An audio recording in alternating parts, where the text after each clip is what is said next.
에베소서 4장 25절에서 32절입니다.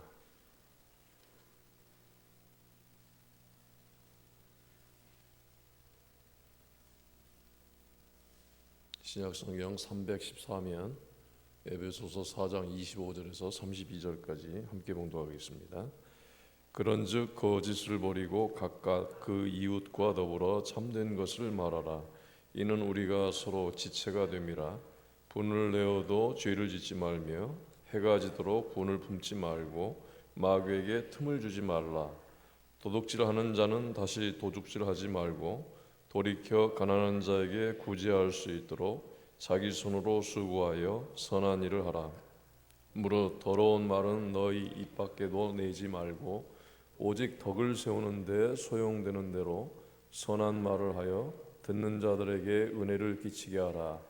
하나님의 성령을 근심하게 하지 말라. 그 안에서 너희가 구원의 날까지 인치심을 받았느니라.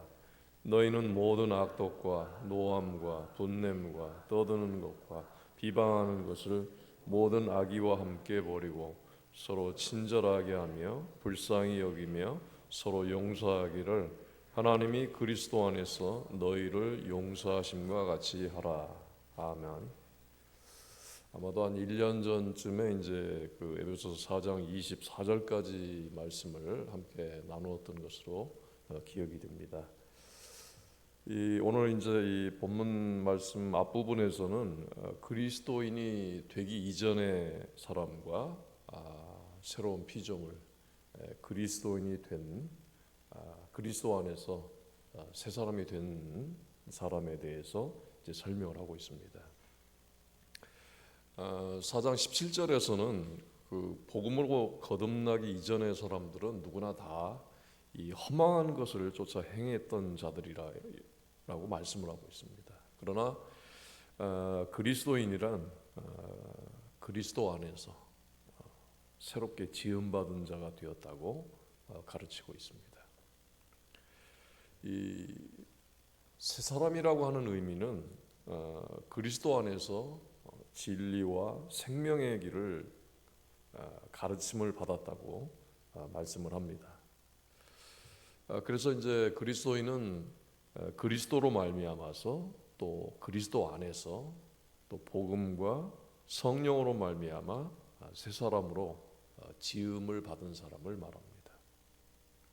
그런데 새 사람이 된 성도들도 그의 그 인격이나 또 행함이 오염이 되고 또 심각하게 이 새로운 피조물들도 그 새로운 피조물의 상태, 그리스도 안에 머물고 진리 안에 머물러 있기만 한다면 얼마나 선하고 아름답습니까? 그런데 그렇지 못하고 아주 심각하게 그리스도인들도 부패할 수가 있습니다. 교회 안에는 실제로 이제 그런 성도들이 많이 있기 때문에 에베소서에서 이 말씀을 하고 있는 것입니다. 22절에도 너희는 유혹의 욕심을 따라 썩어져가는 구습을 따르는 옛사람을 벗어버리고 라고 되어 있습니다. 그래서 그리스도인은 이 새 사람이 되었다고 하는 것을 이제 성경에서 강조를 하고 있고 또 이 성도들 중에 그 인격이나 성품, 생각, 마음 또 행위 그 삶 자체가 오염되고 부패한 사람이 있으면 옛사람을 버리고 24절 말씀에서 하나님을 따라 의와 진리의 거룩함으로 지으심을 받은 새 사람을 입으라고 말씀을 하는 것입니다. 그래서 이 에베소서의 이 지금 우리가 이 말씀을 보고 있는 이 내용은 저 세상에 불신자들을 향해서 들어와서 새 사람 입어라 하는 말씀이 아닙니다. 초대교회에 이미 이런 문제가 굉장히 심각하게 벌어지고 있었습니다. 그 이유는 뭐 이단으로부터 오는 것도 있었고 또 교회가 이 세속화되는데 굉장히 빠릅니다. 어떤 사상들 하나님을 따르는 것보다 세상을 따르고 이단을 따르고 그러다 보니까 분명히 그리스도 안에서 새로운 사람이 되었는데도 불구하고 이렇게 심각한 일이 일어나고 있기에 이에 대해서 새 사람을 입으라. 본래 너희가 그리스도 안에서 새 사람이 되었다. 이 말씀을 상기를 하고 있는 것입니다. 죄인이 그리스도 안에서 하나님의 은혜로 구원을 받았다 하는 것이 무엇이냐에 대해서 여러 번 여러분들에게 말씀을 드렸는데 로마서 8장 29절에서 이렇게 말씀을 하고 있습니다. 하나님이 미리 아신 자들을 또한 그 아들의 형상을 본받게 하기 위하여 미리 정하셨으니 이는 그로 많은 형제 중에서 맏아들이 되게 하려 하심이니라. 이것이 죄인들을 구원하신 목적이라는 것입니다. 예수님께서 우리와 같이 육신을 입으시고 이 세상에 오신 목적은 죄인의 모습으로 죄인들을 대신해서, 그런데 그 죄인들이 무조건 죄인들을 말하는 것이 아니라 성경에 있는 말씀대로 하나님께서 미리 아신 자들, 미리 정하신 자를 구원하시기로 하나님께서 미리 택해 놓으신 사람들을 위해서 예수님께서 그 죄인의 모습으로 오셔서 십자가에서 희생 제물이 되기 위해서 세상에 오신 것입니다. 그래서 주님께서 십자가에서 죽으심으로 그 죽음은 주님께서 죽으실 이유가 없는데 내 죄 때문에, 내 죄를 위해서 예수님께서 십자가에서 죽으신 것입니다. 그래서 예수님의 죽음으로 내가 죄사함을 받았어요. 내가 이걸 믿어서 죄사함을 얻은 것이 아니라 나를 위해서 죽으셨다고 말씀하셨어요. 이미 이루어진 사실입니다. 이루어진 진리예요. 그것을 성령께서 나로 하여금 믿게 하셔서 내가 믿음으로 예수님께서 십자가에서 나를 대신해서 죽으셨다. 그것을 내가 믿음으로 믿게 되는 것입니다.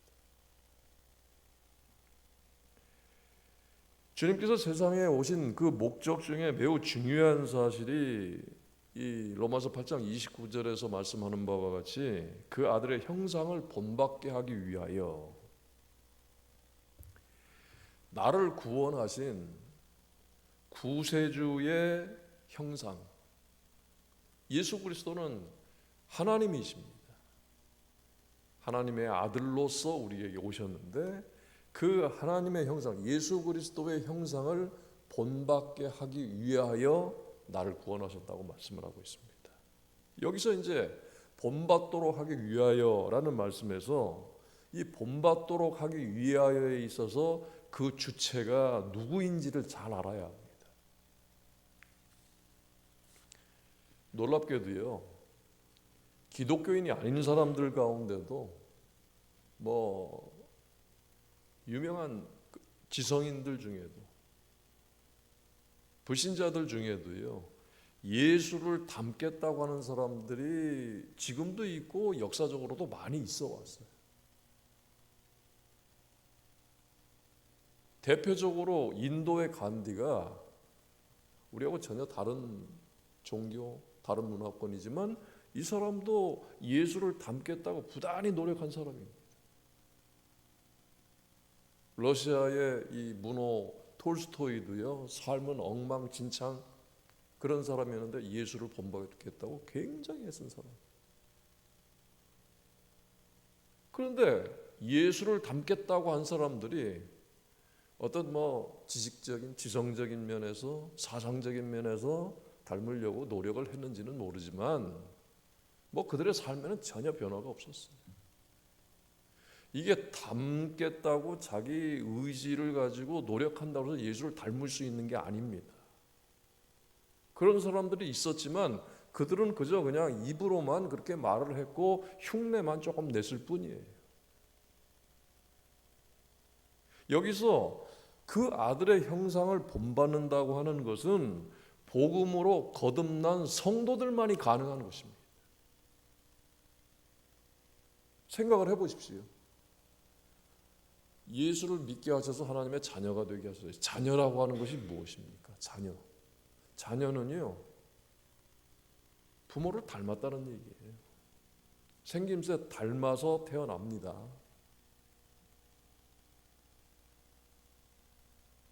제 막내 아이가 태어났을 때 제가 이 오른쪽에 이게 폴립이 하나 있어요. 귀 있는데. 근데 이제 속으로 출산하기 전에 조금 그 이상한 좀 염려가 있었어요. 대병원에 가서 이 아이를 출산하게 되는데 예전에 막 그런 일 많이 있었잖아요. 바뀌면 어떻게 할까? 그런데 이제 그 아이들 있는 데서 이렇게 면회하는 시간에 딱 보니까 정확하게 대칭 여기에 제 막내 아이가 폴립이 큰 게 하나 있더라고요. 물론 그 이제 떼었지만 자녀는요 부모를 닮습니다. 좋은 것도 닮고요, 못된 것도 닮아요. 그래서 부부간에 싸울 때 그거 많이 논의 되죠. 싸움거리 되죠. 누굴 닮았어?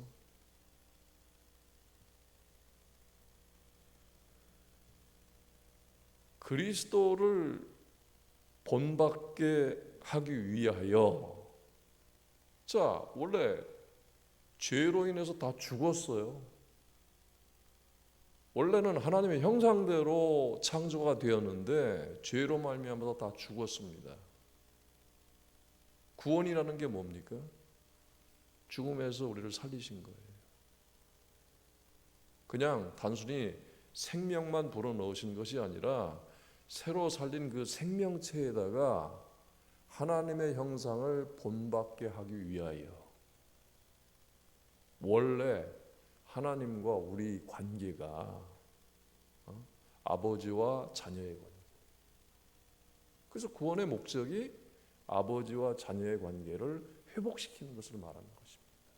그래서 그 아들의 형상을 본받게 하기 위하여라고 하는 것이 구원의 목적입니다. 이 아들의 형상, 예수 그리스도의 형상을 본받게 하기 위하여는 죄로 타락한 인간이 그리스도로 구원을 받아서 그리스도를 본받게 하는 삶을 사는 것입니다. 그래서 구원받은 성도들은 그리스도를 본받게 하는 삶을 사는 겁니다. 자, 제가 지금 계속해서 반복해서 그 아들의 형상을 본받게 하기 위하라는 말씀을 강조하는 이유를 여러분 잘 생각을 해보십시오. 성경 말씀을 잘 보십시오. 그리스도를 본받게 하는 데 있어서 거기에 인간이 주체인 것처럼 보여요.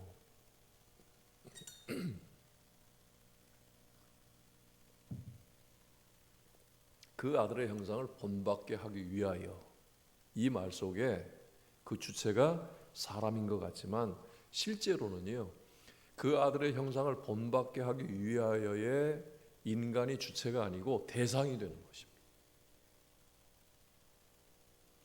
인간은 구원을 받아도 마찬가지예요.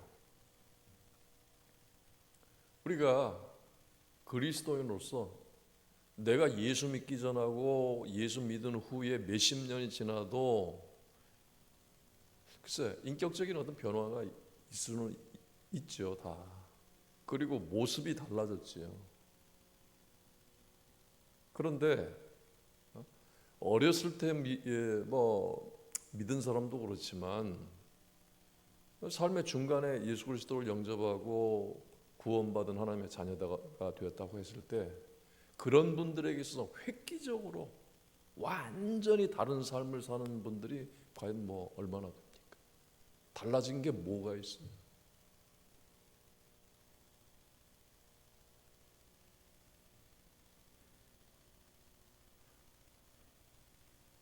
인간은 구원을 받아도 그리스도를 본받는 삶을 살 수 있는 능력이 없다는 것이 성경에서 말씀을 하는 것입니다. 그런데 그걸 자기 의지와 노력으로 하려고 아주 애를 씁니다. 그게 신앙에 있어서 가장 중심적인 거라고 생각을 하는데 자기 능력과 의지로 되지 않기 때문에 자꾸 죄책감, 자책을 하게 되고 회개로 해결을 하려고 하는 거예요. 성경에서는 그건 안 된다라고 말씀을 하고 있어요. 하나님의 아들의 형상을 본받게 하기 위하여의 주체가 인간이 아니라 대상이 된다고 말씀을 하고 있습니다. 누구나 다 마찬가지예요. 그리스도를 본받는 삶을 살아보겠다고 하는 의지는요, 다 가질 수가 있습니다. 그 의지 갖는 거 당연한 거예요. 그 의지 갖고 있다는 게 잘못됐다라는 얘기를 하는 것이 결코 아닙니다. 의지는 가질 수 있지만 그런 능력은 우리에게 없다는 겁니다. 실제로 대부분의 경우에 그리스도를 본받는 사람을 살라고 강조를 합니다. 굉장히 오랜 기간 동안 기독교인들에게 베스트셀러가 된 토마스 아켄피스의 그리스도를 본받아. 굉장히 유명하죠. 그리스도를 본받는 삶. 근데 거기에서 강조하는 내용이요, 행위와 율법을 강조해요. 복음을 강조하는 책이 아닙니다. 그 책은 유럽 사회에서 기독교가 발전하면서 신비주의, 도덕적 신비주의의 원조가 되는 책이에요. 결코 복음을 설명하는 책이 아닙니다.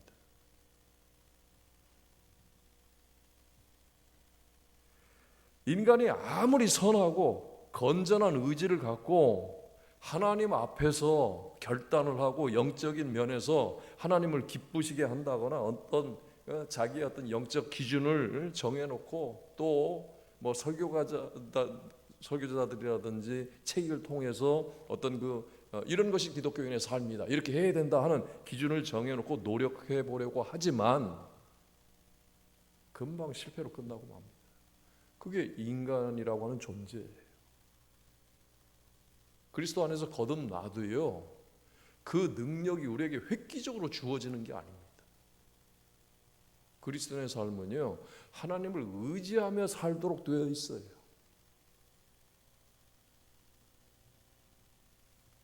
그 아들의 형상을 본받게 하기 위하여라고 하는 말씀은 마치 우리가 하나님 앞에서 애써서 해야 할 아주 거룩한 의무인 것처럼 보입니다. 실제로도 그렇죠. 그리스도인들이 그리스도인이기 때문에, 하나님의 자녀가 되었기 때문에, 구원받은 성도들이기 때문에 그리스도의 형상을 본받는 일이 가장 거룩한 일이 되죠.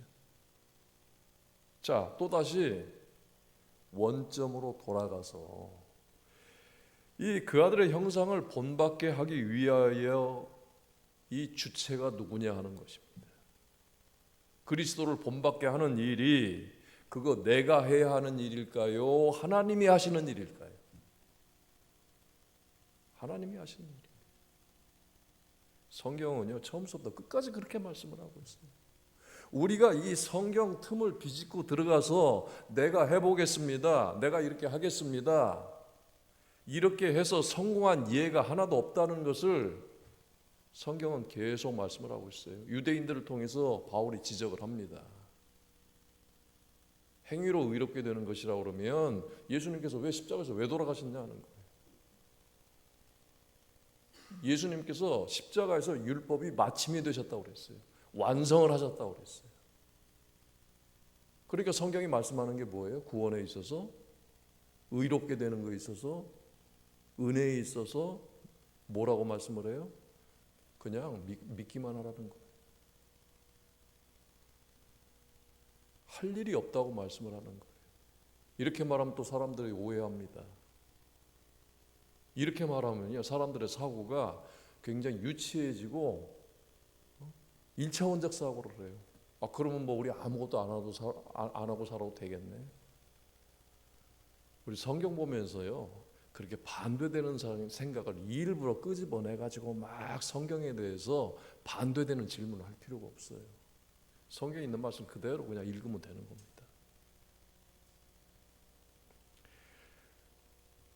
본받게 하기 위하여, 성경의 말씀은요, 그 일을 누가 하시느냐? 성령님께서 하신다고 말씀합니다. 로마서 8장 30절에 또 미리 정하신, 뭘 정했다는 얘기입니까?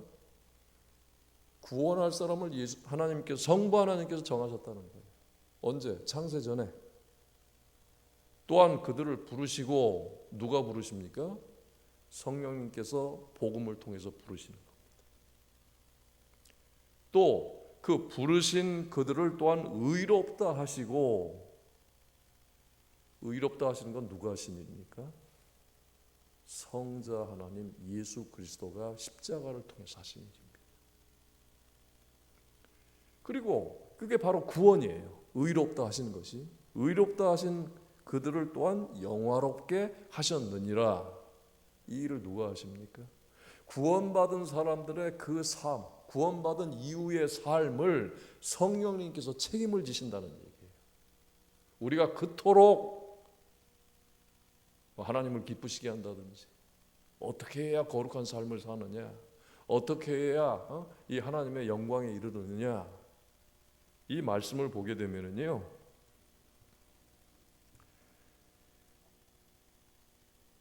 성령 하나님께서, 성부, 성자, 성령 하나님께서 연합하셔서 구원할 자들을 미리 정해놓으시고, 정해놓은 사람들을 위해서 예수 그리스도께서 오셔서 십자가를 통해서 구원을 이루시고, 구원받은 사람들을 성령님께서 거룩하게 하시고 영화롭게 하시고 그 아들의 형상을 본받게 하시는 그 일을 성령님께서 하신다는 것입니다.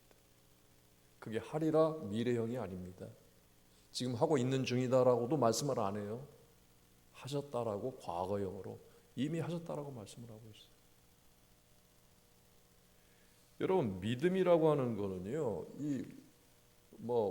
우리 한국말에는 이 시제가 좀 불분명한 거 참 많은데 이게 분명해야 됩니다. 하셨다라고 하면 과거에 이미 하신 것으로, 누가? 하나님께서 하셨다. 그 믿음으로 가져야 돼요. 지금 하신다, 하시는 중이다, 그렇게 말씀하시면 지금 성령님께서 눈에 보이지 않지만 이렇게 하시고 계시는 중이구나. 이게 우리가 믿음으로 가는 거예요. 또 대표적으로 미래형은 뭐가 있습니까? 주님께서 다시 오실 것이다. 그러면 미래에 오신다는 것이지, 언젠지는 모르지만. 그래서 우리 그리스도인의 삶은 오실 그리스도를 기대하고 소망하면서 기다리면서 사는 것입니다. 그게 믿음이에요. 근데 이미 하셨다고 하는 그 말씀을 우리는 내 생각에 비추어 볼 때 나는 거기에 못 미친 것 같아. 나를 구원하셨다고 말씀을 하셨는데 율법의 완성을 하셨다고 그러고 율법의 마침이 되셨다고 그랬고 나를 의롭다고 하셨는데 불구하고 내가 보니까 내가 의로운 모습이 없어요. 의로운 생각도 안 해요. 의로운 사람으로 살아가지 못해요. 그러면 그게 어떻게 되는 겁니까? 그 직접적으로 말하면요, 주님께서 성경에서 그리스도로 너희를 의롭게 하셨다, 의인이 되겠다 하는 그 말씀을 정면으로 반대를 하는 것입니다.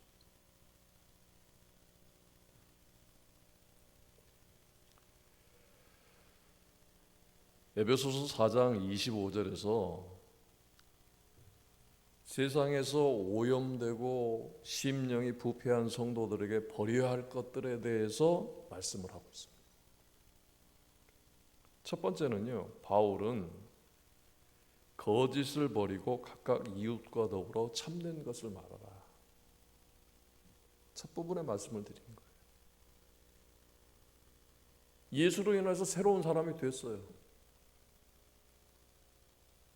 그런데 옛날 그 구습을 따라가요.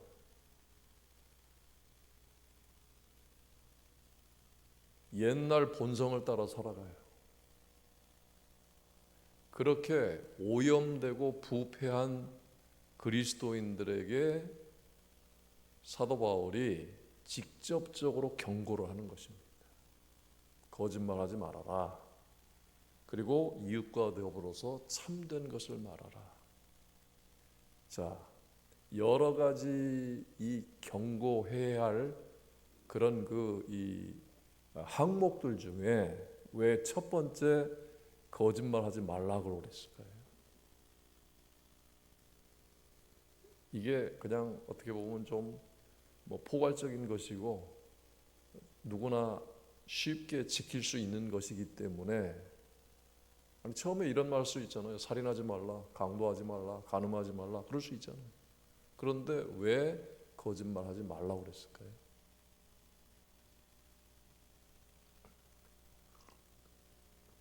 거짓말은요, 사단의 가장 근본적인 속성이기 때문에 그렇습니다. 창세기에서 뱀을 이용해서 하와에게 거짓말을 하잖아요. 유혹하기 위해서. 거짓말하는 것도 이게 사단의 속성에 속한 거고요. 거짓말할 때 그 말에 잘 귀를 기울이고 따라가는 것도 참 큰 문제예요. 진리 안에 있는 사람들은요, 흔들리지가 않습니다. 그렇기 때문에 이 거짓이라고 하는 것은 마귀의 자식들에게 나타나는 것입니다. 예수님께서 십자가에 달리시기 전에 사단이 거짓 증인들을 동원을 해서 십자가에 못 박도록 했어요. 사단은요, 이 본성이 변하지 않습니다. 처음이나 끝이나 갈수록 말세에 가까울수록 거짓이 그것이 의로운 것인 것처럼, 그것이 참인 것처럼. 자, 세상 문화 보십시오. 문화, 특별히 이런 어떤 법, 규정이라든지 질서라든지 이런 부분에 있어서요, 왜곡된 것들이 굉장히 많이 나타나요. 거듭난 성도들의 속성 가운데는요, 하나님의 자녀가 되었기 때문에 옛날에는 뭐 어떻다 치더라도 그리스도 안에서 거듭난 새로운 사람들이기 때문에 성도들 속성에는요, 거짓이 없는 것입니다. 그리고 하나님은 결코 거짓과 함께하지 않으십니다. 하나님의 자녀들은 하나님의 거룩하심을 따라서 항상 참된 것만을 말해야 돼요. 상황에 따라 그것이 바뀌면 안 되는 겁니다. 그리고 특별히 성도들끼리는 서로 지체가 되기 때문에, 그리스도 안에서 한 몸을 이루고 있기 때문에 거짓말에서는 안 된다라고 말씀을 하고 있습니다. 성도들끼리 거짓말을 하는 거는요, 극단적으로 예를 들면은요, 자해를 하는 것하고 똑같아요. 칼로 자기 몸을 찌르는 것하고 똑같다는 것입니다. 두 번째는, 성도는 분을 내어도 죄를 짓지 말며 해가 지도록 분을 품지 말라고 그랬습니다. 분을 내는 데서 두 가지를 말씀을 하고 있어요. 분을 내어도 죄를 짓지 말라. 그리고 두 번째, 해가 지도록 그거 갖고 있지 말라는 거예요. 여기서 이 분노라고 이 말씀한 것은 상대방이 어떤 그 잘못을 했을 때 그것을 용서하지 못하고 과도한 화를 내고 이 분노를 표시하는 태도를 말하는 것입니다. 성도들도요, 분노를 바랄 수 있습니다. 뭐 우리 분노 경험 안 한 사람들이 있습니까? 내가 분노를 바라기도 하고 분노를 당하기도 하지요. 그러나 그 분노로 인해서 죄를 짓지 말라는 거예요. 내가 분노를 했을 때 뭐 나보다 어린 사람이라든지 나보다 어떤 사회적 약자들에 대해서 내가 분노를 했을 때 언어 학대를 할 수가 있고요, 상처를 줄 수가 있고 죄를 질 수 있는 일들이 굉장히 많습니다. 그런 거 하지 말라는 거예요. 그럼 분을 내도 죄를 짓지 않으려면 어떻게 됩니까? 입 밖에 내지 말고 참아야 되는 거예요. 자, 그리고 분노를 해가 지도록 품지 말라. 분노를 오래 품고 있으면, 그런데 분노를 오래 품지 않고요, 순간적인 분노에도 사단이 틈을 탑니다. 마귀에게 틈을 주지 말라고 말씀을 합니다. 분노라고 하는 것이 특징이 그래요. 오래 갖고 있을 수 있으면요, 죄 지을 확률이 200%, 300%, 500%가 돼요. 그런데 분노라고 하는 그 성격이 순간적인 분노임에도 불구하고 그 순간적인 그 순간에 죄를 질 수가 있다는 것입니다. 아무리 성도라고 하더라도 이 인간이 갖고 있는 이 연약성 때문에 완전한 어떤 의로운 분노, 의분이라는 것 있죠. 그 사람들이 합리화를 합니다. 내가 분을 낸 거는 그 의분이야. 따뜻하게 얘기는 못해도요, 스스로 그렇게 위로하면서 결론을 낼 때도 많이 있어요.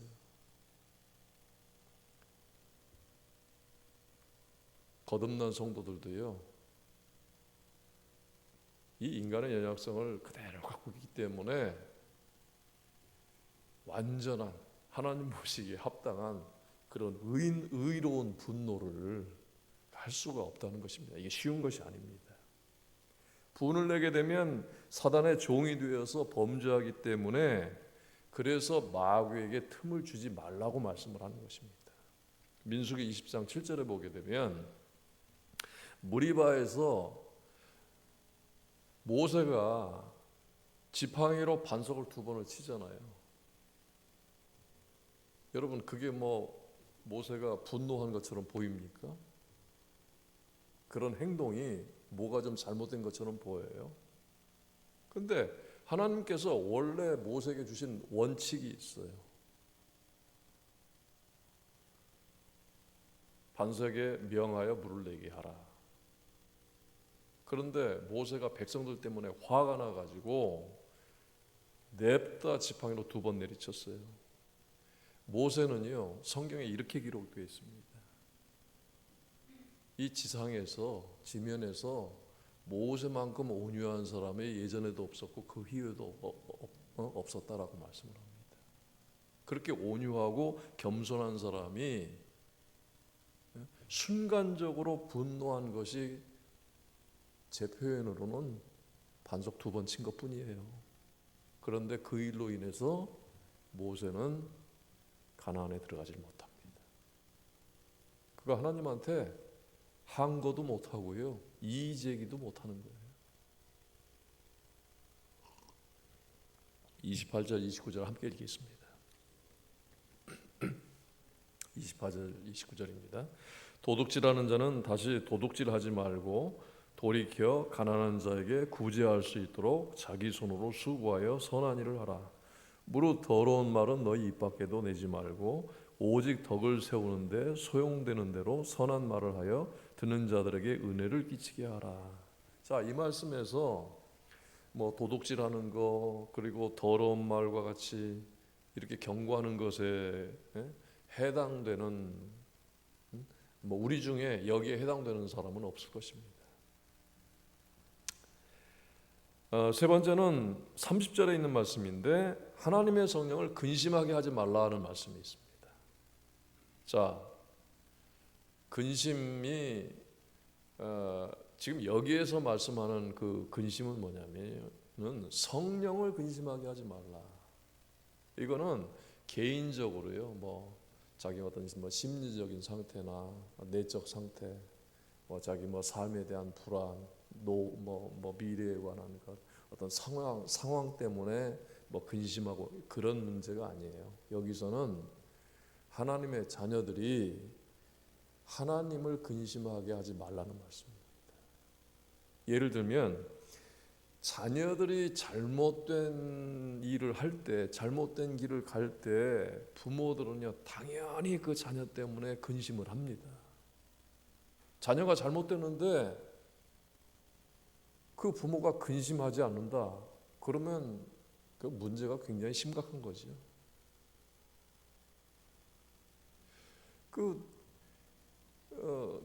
소위 그 탕자의 비유라고, 그 탕자의 비유가 아니고 집 나간 아들을 이리 돌아오는데 기다리는 아버지의 비유라는 거예요. 거기 그 비유의 주인공이 아들이 아니라 아버지예요. 아들을 기다리는 아버지. 아버지가 늘 밖에 나가서 기다리고 있어요. 둘째 집 나간 아들이 돌아올 때까지 기다리고 있는 거예요. 우리가 하나님의 자녀들이기 때문에 우리가 잘못된 생각을 하거나 잘못된 말을 하거나 잘못된 행동을 하게 될 때에 그때 성령님께서 근심을 하신다는 것입니다. 자녀들이 잘못을 했어요. 못된 짓을 했어요. 자, 그렇다고 그 자식을 내쫓아 버리는 부모가 누가 있습니까?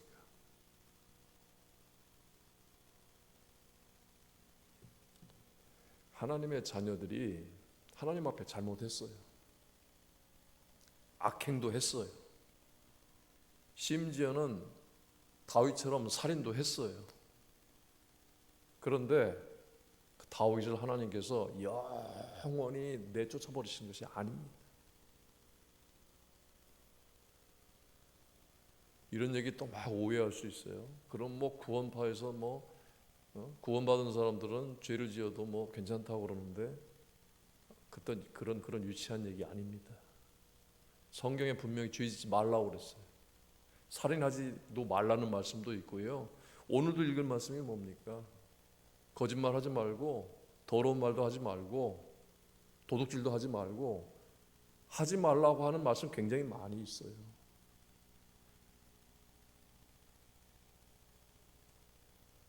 여기서 성령님을 근심하게 하지 말라 하는 말씀은 우리를 자녀로 삼으신 다음에 일어나는 일에 관한 것입니다.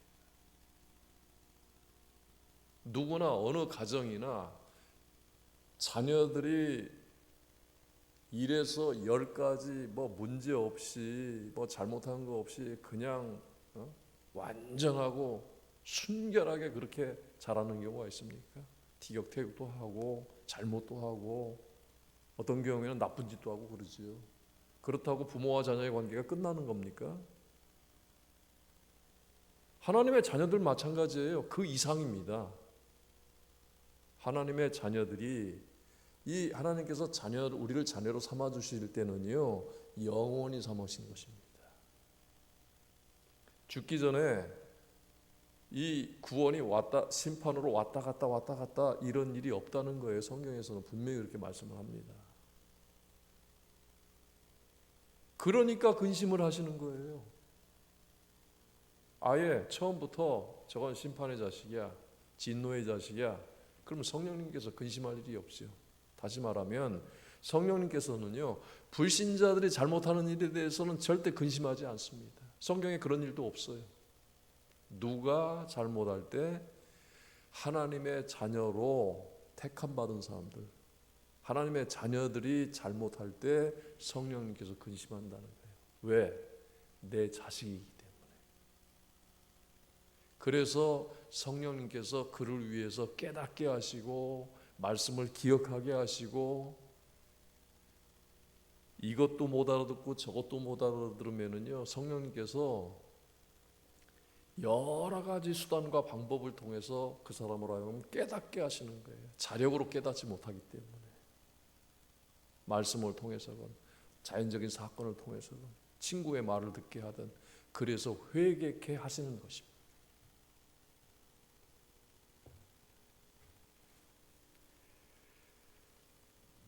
자녀들이 지금 이 성경에서 말씀하는 경고하는 그런 말씀들, 이것을 위배할 때 성령님이 근심하신다는 거예요. 단적으로 여러분들이 거짓말하면 성령님이 근심하시는 거예요. 성령님은 우리 안에 거하시면서 우리의 구원의 보증이 되시고 우리의 구원을 그러니까 이미 구원을 받았는데 천국에 이를 때까지 우리를 인도하시는 분이십니다. 그러므로 구원받은 성도들이 그릇던 길로 간다면 그것이 성령님을 근심케 하게 하는 일이 되는 것입니다. 그리스도 안에서 구원받은 성도들은 자기가 받은 구원이 항상 그 자기 자신들의 이 현실의 그 삶 속에서 이게 증명이 되어야 하는데 그리스도의 형상을 본받게 하시는 성령의 역사로 나타나는 것입니다. 성령님은 우리로 하여금 거룩한 행실로 이끌어 가시기 위해서 우리한테 성령이 오신 거예요. 이 성경에 대해서 잘 모르는 분들, 특히 구약에 대해서는 좀 하고는 친하지 않은 분들, 성경을 보니까 막 심판, 채찍 뭐 그런 게 굉장히 많으니까 내가 뭐 좀 잘못하면 하나님께 내가 언제 두드러 맞을까. 그리고 좀 그런 분들은요, 뭔가 좀 맞았다 싶어야 좀 시원해요.